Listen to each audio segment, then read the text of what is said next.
Hello students, PPS online classes में आप लोगों का स्वागत है। टुडे हम 10th इंग्लिश मीडियम का new chapter number 18 Indian scientist biography and achievement के बारे में पढ़ेंगे। यानी भारतीय वैज्ञानिक, उनकी जीवनी और उनकी उपलब्धियों के बारे में हम पढ़ेंगे। Today we learn first scientist, Indian scientist biography and achievement, which name is Sushruta. आज हम पहले वैज्ञानिक के बारे में देखेंगे जो एक ऋषि थे, Sushruta. Then first point is Sushruta son of rishi Vishwamitra was born 600 BC year ago. जो सुश्रुत है, जो ऋषि विश्वामित्र के पुत्र थे, उनका जन्म 600 ईसा पूर्व हुआ था। यानी सुश्रुत के बारे में, उनके जन्म के बारे में है कि उनका जन्म 600 BC से पहले हुआ था। उनके पिता का नाम ऋषि विश्वामित्र था। Second point, he gained basic medicinal knowledge from Dhanvantari आश्रम। उन्होंने जो चिकित्सा संबंधी जो शुरू का ज्ञान है या चिकित्सा संबंधी जो ज्ञान है वो धन्वंतरी ऋषि के आश्रम से प्राप्त किया था। यानी उनको चिकित्सा में सिखाने वाले उनके गुरु का नाम धन्वंतरी ऋषि था। Third point, he was the first person who gave the knowledge of surgery to world। ये पहले ऐसे व्यक्ति थे जिन्होंने पूरे संसार को जो सर्जरी है यानी ऑपरेशन के बारे में जानकारी प्रदान की, पूरे विश्व को नॉलेज दिया सर्जरी का। First person who gave the knowledge of surgery to world. इसलिए हम देखते हैं कि इनको हम फादर ऑफ प्लास्टिक सर्जरी बोलते हैं।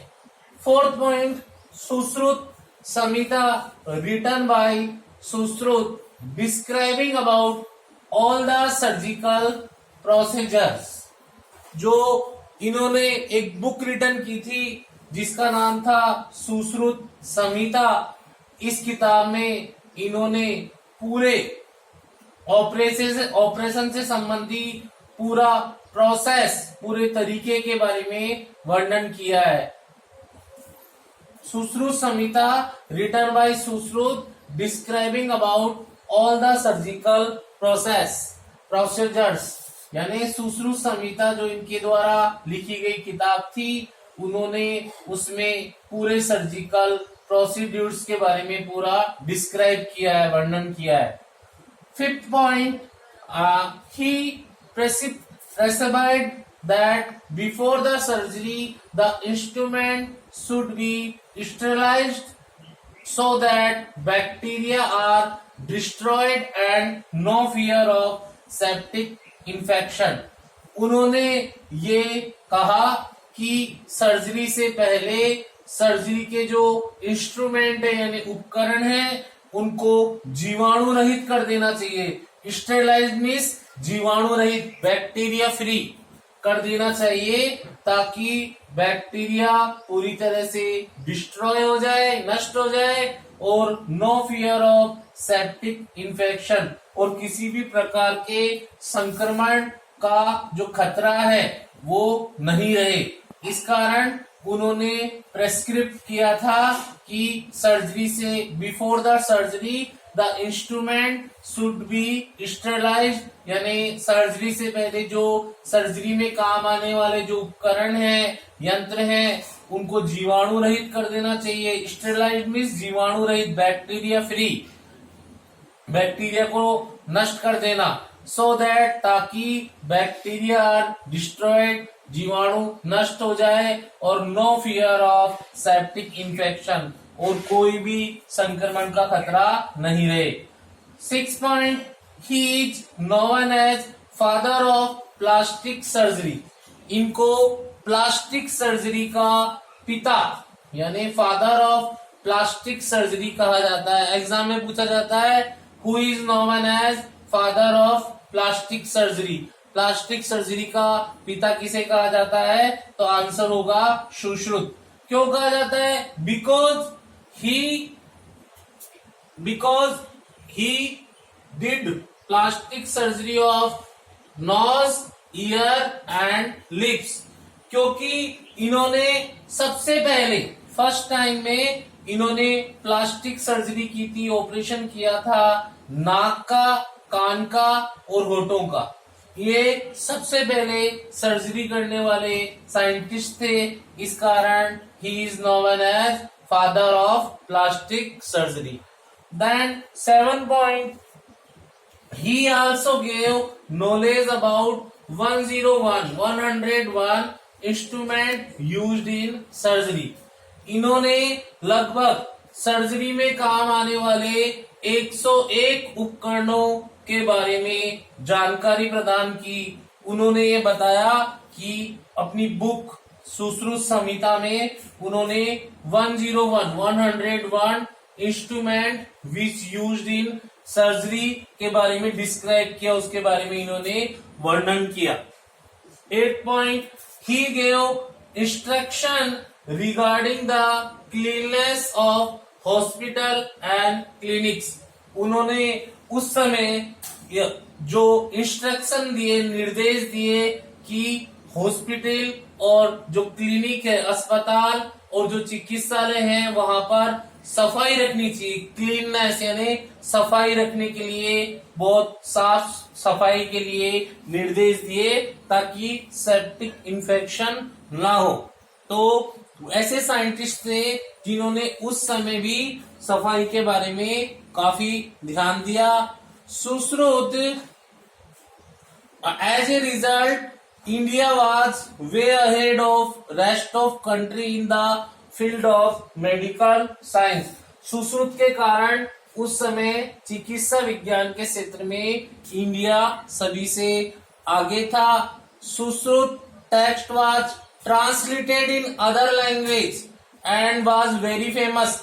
सुश्रुत की जो किताब है सुश्रुत संहिता, उसको अदर लैंग्वेज में भी ट्रांसफर किया गया है, जो कि बहुत प्रसिद्धि उसको मिली है। Then Sushrut is defined as the famous surgeon of ancient time। इस कारण सुश्रुत उस समय का बहुत ही प्रसिद्ध सर्जन माने जाते थे, मतलब ऑपरेशन करने वाले शल्य चिकित्सक में उनको गिना जाता था। इन्होंने सबसे पहले सर्जरी का नॉलेज दिया, इस कारण he is known as father of plastic surgery. Then today second scientist, जो दूसरे वैज्ञानिक जिनके बारे में हम बायोग्राफी और अचीवमेंट के बारे में देखेंगे, वो है Charak. First point, he was principal contributor of ancient art and science of Ayurveda. जो चरक है वो सबसे पहले और मुख्य प्रमुख कंट्रीब्यूटर रहे हैं, यानी जिन्होंने योगदान दिया है प्राचीन कला और विज्ञान, जो आयुर्वेद का प्राचीन कला और विज्ञान का क्षेत्र है उसमें योगदान देने वाले प्रमुख साइंटिस्ट थे चरक। इनका मुख्य जो वर्क था वो आयुर्वेद से रिलेटेड था, क्योंकि आयुर्वेद के बारे में इन्होंने बताया था। So he is known as father of Ayurveda, इस कारण इनको आयुर्वेद का पिता कहते हैं। Second point, he was the first doctor who gave principle of digestion, metabolism and immunity. ये पहले ऐसे चिकित्सक थे जिन्होंने पाचन क्रिया, मेटाबॉलिज्म यानी उपापचय क्रिया और इम्यूनिटी यानी प्रतिरक्षा क्रिया के बारे में सबसे पहले सिद्धांत दिए। पाचन के बारे में, डाइजेशन के बारे में, मेटाबॉलिज्म यानी उपापचय के बारे में, और इम्यूनिटी यानी रोगों से लड़ने की क्षमता यानी प्रतिरक्षा के बारे में इन्होंने सबसे पहले सिद्धांत दिए थे। अकॉर्डिंग टू हिम, इनके अनुसार, during the working of the body there are three deficiencies, gall, kapha and air.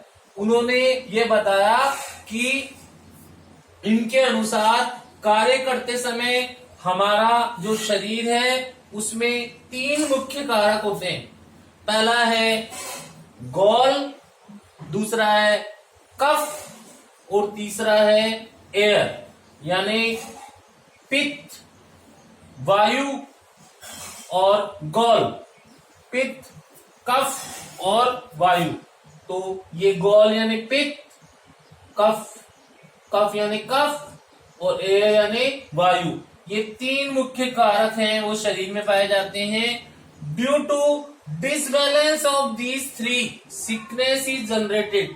अगर इन तीनों डेफिशिएंसीज गॉल, कफ और एयर में अगर डिसबैलेंस हुआ, असंतुलन हुआ, तो ऐसी स्थिति के अंदर व्यक्ति बीमार हो जाता है। तो ये इन्होंने बताया था, ये इनका मुख्य पॉइंट है कि शरीर में तीन मुख्य डेफिशिएंसीज कारक होते हैं, गॉल, कफ एंड एयर यानी पित्त, कफ और वायु। अगर ड्यू टू डिसबैलेंस, जब इसमें असंतुलन हो जाए, डिसबैलेंस हो जाए of these three sickness is generated, तो बीमारी उत्पन्न हो जाती है। फिर third point, Charak Samhita written by him is literature written in Sanskrit.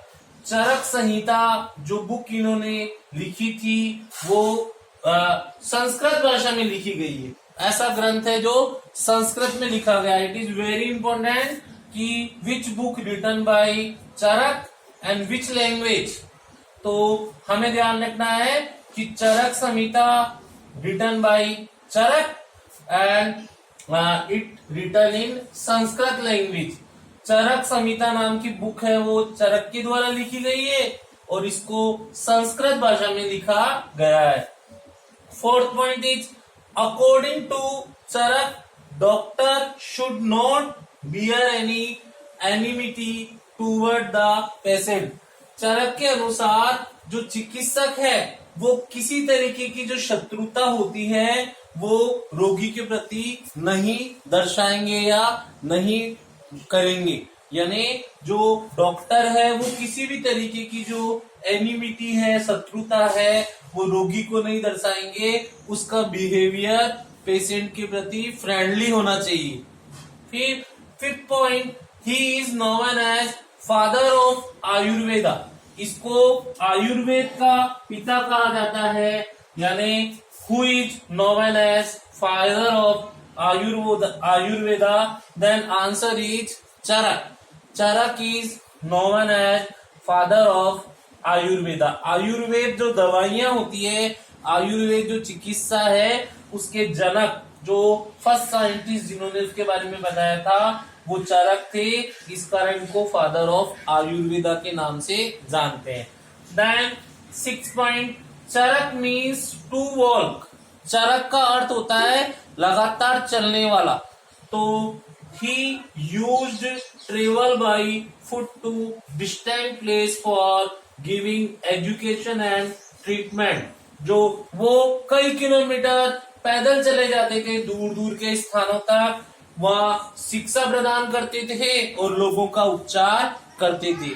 तो हम देखते हैं कि आज हमने 2 इंडियन साइंटिस्ट देखे हैं, एक तो सुश्रुत और second is Charaka. It is very important, इनके जो वर्क बताए गए हैं ये आपको लर्न होने चाहिए।